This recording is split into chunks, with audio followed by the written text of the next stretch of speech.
All right, so what you were mentioning with Brock Purdy is if he does it again, he's about to hit the lottery. Well, so there's talks. Do you pay Brock Purdy right now? And many people would believe that the article right here. So this is by the Sporting News. You'd assume right now if you were to pay Brock Purdy, he would fall under the $45 to $45 million per season tier. And that would put him around top 12, probably top 10 in highest paid quarterbacks. Okay. If Brock Purdy was like Daniel Jones money. Yeah. Maybe a shade higher. For sure. If Brock Purdy was to, by the way, it says Daniel Jones money. It'd be like Matthew Stafford, Dak Prescott, what he was making right now, and then Brock Purdy.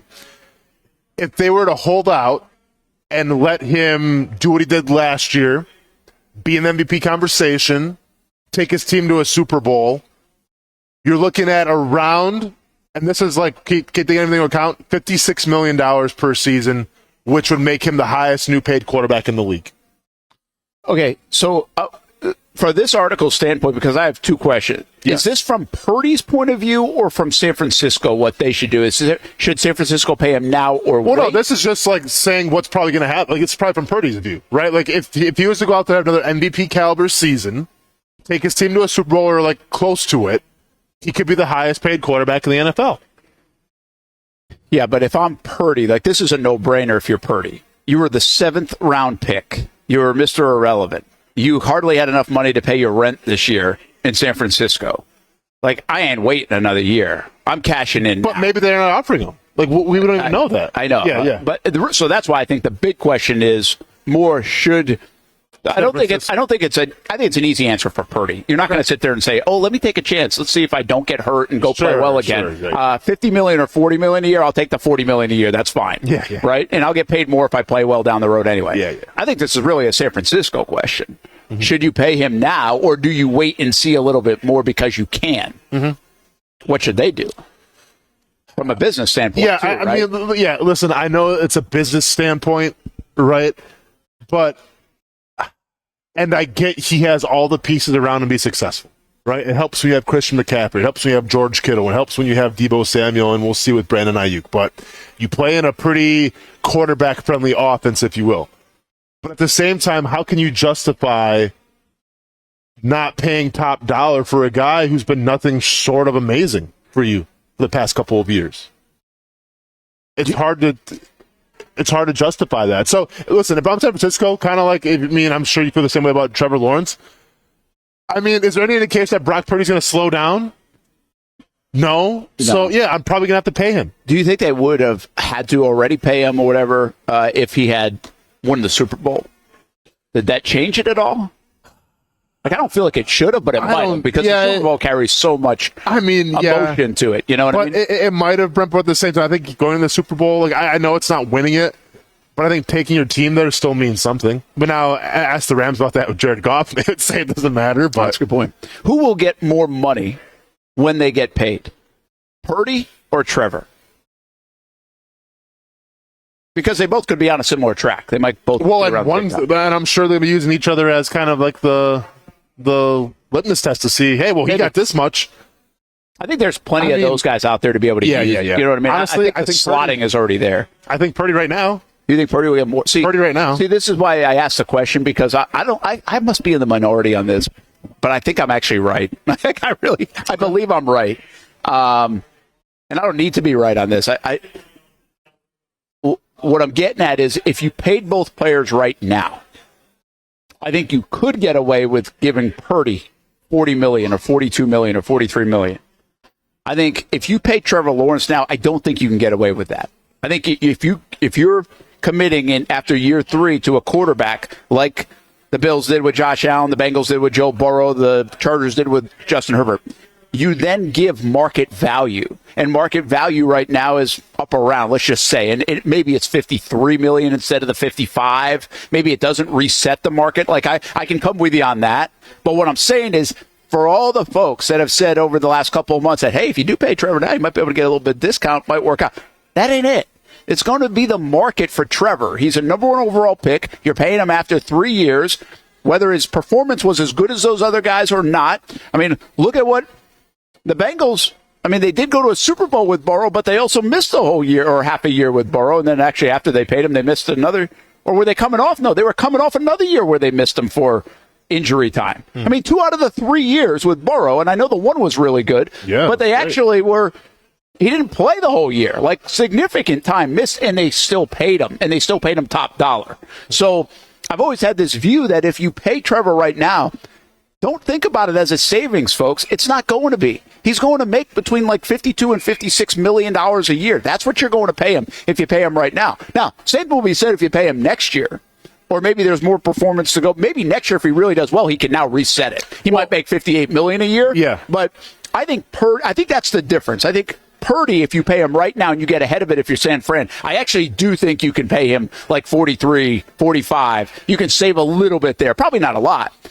But I think Trevor, you can't. Like, Trevor's not signing a deal for $42 million. He'll risk free agency at that. Sure. I think. Then if that's the case, crazy, but no, I hear you, right? But then if that's the case, I'm not paying Trevor Lawrence then. Yeah, and that's okay. That's fine. That's fine if that's where you land. I'm just saying, if you did both deals this year, I think actually Trevor gets more. Okay. Yeah, and that can be fair. Yeah, so that's why. Then once again, then let's go to the whole Dallas conversation. What's to stop you from saying, listen, let's just say that Trevor Lawrence, for whatever reason, maybe makes a little more progress, but it's still a lot more of what we see. Okay? So he doesn't take the giant step forward that puts him in the conversation of being a top 5 quarterback. Okay? Like, he hasn't shown any signs of it at all. Yeah. Okay. What's to stop the Jaguars from going, okay, well, we'll hit up your 5th-year option, but there's contract? You might have to prove it a little more. Yeah, I think there's and then maybe we'll franchise tag you. I think they could do that. Could this situation turn into that, like a Kirk Cousins-esque kind of situation? Cousins was a little different because he was a 4th-round pick. It could turn into a Dak Prescott. He could turn into Dak, or Dak right now is what you're saying, right? Yes. They don't have the 5th-year option now, but they gave him the contract after, whatever many years, I think. But to me, it reminds me a little more of the Kirk Cousins situation where they tagged him twice and kept control over him, which actually worked out very well for Cousins. I mean, I don't know if he was really complaining about it. No, because then he went and made $80 million guaranteed in Minnesota. Now he's one of the top quarterbacks of all time in guaranteed money partly because of the franchise tag. Sure. And it's off a major injury too. Like, listen, I think this whole situation, and again, I'm a believer. I'm a Trevor believer. So I think he's going to be fine. I think he's going to have a good year. I think they're going to pay him. If they don't pay him this year, which it's tracking toward, in my opinion, they're not going to pay him this offseason. I don't think he's that worried about it. I think they will pay him next year, and it's going to be a very handsome deal. But I do think if he does have a subpar year, or if injury gets in the way, or the Jags are disappointing, I do think you bring in this whole new conversation of, well, we'll just use the 5th-year option, or, do we really want to sign him to this deal? Do we have to see more? Like, where are we? Like, that could be a mess. Because I think in Jacksonville right now, across the board, you will have your outliers that say, yeah, this guy's overrated, this guy's not the guy, he's whatever, he's a bust. I mean, really, come on. But I think you would really bring a whole new into Jacksonville, where most people, if we ask in here, that are eating at String Sports Brewery and lunch, be like, oh yeah, he's the guy for the next 10 years. Like, I think there's a lot of group think on that. I think there's a lot of group belief on that here in Jacksonville.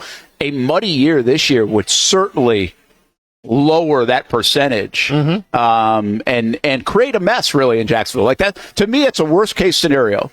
It's worse than the Jags actually losing. No, really it is. Yeah. No, because if for some reason he has a subpar year, that's a worse problem than losing. Because now you might have question marks. Now, what that usually goes hand in hand, right? If he has a good year, they're probably going to win.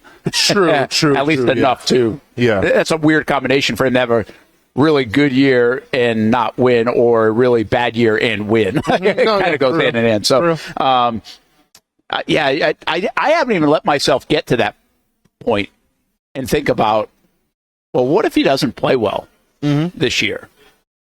Because I really just don't believe it. I don't know if I'm in denial about that that's a possibility. I mean, I think it's always a possibility, Brent. We just broke down the number. And once again, I get it's not all numbers, but he's got the same stuff as Gardner Minshew had. Yeah, I mean, the biggest number, by the way, in all that is really the turnovers. I mean, 39 to 24 is the big difference. And the 39 number is a thing. I mean, I asked Doug Peterson about this at the owners' meetings. They believe they can coach that out of him. They believe they know where a lot of the problems are happening. Okay. They know he's trying to do too much. But I still think you have to prove that. We have covered a guy that turned it over a lot in Blake, and he couldn't fix it.